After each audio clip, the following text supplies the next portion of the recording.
यहाँ आपको दो अलग अलग और अजीब सी शक्लें मैंने दी हैं।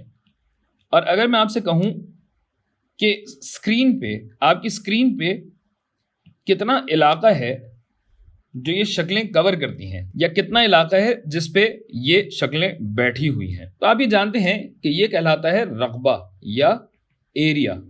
किस चीज का? इस शेप का, इन दोनों शेप्स का या इन दोनों शक्लों का। तो अब रकबा कैसे मालूम किया जाए भाई? यहां तो हमें कुछ भी नहीं बताया गया है। तो अगर मैं एक मुरब्बा लूं और बोलूं कि भाई ये 1 यूनिट की इसकी साइड है, गोया 1 यूनिट बाय 1 यूनिट का अगर मैं मुरब्बा लूं, स्क्वायर लूं, तो ये यूनिट स्क्वायर कहलाता है। यूनिट मतलब 1, 1। ठीक है भाई? तो यही 1 यूनिट स्क्वायर अगर लेके मैं यहां चिपकाऊं, फिर यहां चिपकाऊं, करीब कर देता हूं थोड़ा, बात समझिएगा लेकिन, 2, 3, 4 और ये 5।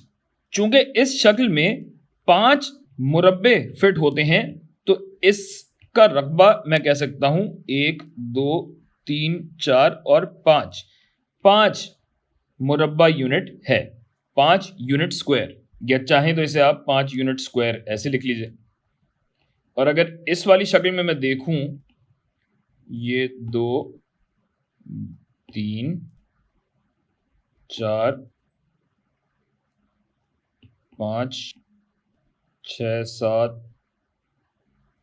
8, 9 और ये 10। चूंकि यहां 10 यूनिट मुरब्बे फिट हो रहे हैं, लिहाजा यहां पे रकबा होगा 10